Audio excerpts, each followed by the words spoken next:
Chaque fin d'année, il y a toujours une vieille tradition qui se présente à nous, la résolution de l'année qui arrive. Vous vous rendez compte que chaque année, on vous adresse les mêmes souhaits. Depuis 4, 5 ou même 10 ans, on vous souhaite toute la gloire et la puissance de la terre. Et si malgré tous ces souhaits, rien n'a changé, vous devez comprendre que la seule personne capable d'apporter un réel changement dans votre vie, c'est vous-même. En 2023, décide de ce que tu veux devenir. Décide de ce que tu veux avoir et cela passe par une résolution écrite et un plan d'action bien défini. Alors, voici 5 choses à faire si tu veux passer une année productive.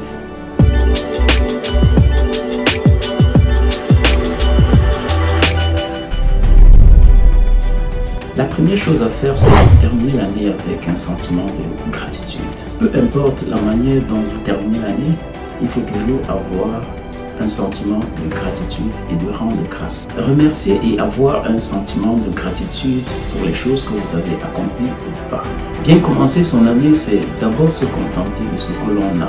Pour espérer avoir bien plus, il faut toujours se satisfaire de ce que l'on a présentement.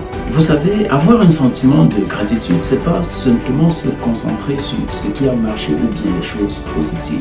C'est aussi comprendre que ce qui n'a pas marché peut nous servir de leçon pour nos entreprises futures. Toutes les personnes que vous voyez qui ont accompli de grandes choses sur cette terre ont su tirer profit des étapes négatives de leur vie. Si l'on traverse des difficultés dans la vie, c'est pour qu'à la fin, on puisse les utiliser à notre avantage. Les choses positives comme négatives méritent d'être appréciées. Et quand je dis apprécier, je veux dire qu'il faut reconnaître que ces choses nous aident à progresser. La deuxième chose à faire, c'est de lister tous ces objectifs. Avoir un plan pour la vie, c'est pas seulement y penser. Il y a toute une science derrière le fait d'écrire ces objectifs et de les visualiser dans le temps, dans le futur, et de se placer et voir que tous les objectifs que l'on est en train d'écrire aujourd'hui, que l'on puisse les voir déjà accomplis. Alors, pour bien commencer son année, il faut écrire ces objectifs et bien les détailler afin de dérouler tout un schéma et un plan d'action pour l'accomplir. Aussi grand qu'ils puissent être, il faut croire qu'ils sont déjà accomplis. La loi d'attraction ne marche que si vous y croyez réellement. Prenez une feuille et un stylo, écrivez vos objectifs, même si cela vous semble impossible, écrivez-les quand même, mais surtout avec conviction qu'ils seront réalisés. C'est de cette manière que les résolutions de la nouvelle année doivent être réalisées et non juste les imaginer. Et lorsque vous les écrivez, croyez fermement que tout cela est déjà accompli. La troisième chose à faire, c'est de faire un bilan global de toutes ces relations. Que ce soit amicales, amoureuses ou bien familiales, il faut évaluer comment ces relations nous ont permis de grandir et de nous surpasser.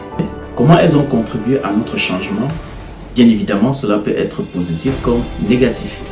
Finalement, même nos relations familiales peuvent également nous nuire. Pour bien avancer, il faut être bien entouré. Vous allez vous rendre compte que vous avez grandi avec des gens, vous avez vu certaines personnes évoluer, mais le comportement qu'elles ont aujourd'hui, c'est plus le comportement qu'elles avaient avant. Pourquoi? Parce que leur entourage n'était pas bon. Pour bien avancer, il est important d'être bien entouré et c'est crucial dans la vie. Est-ce que ces personnes vous ont soutenu émotionnellement?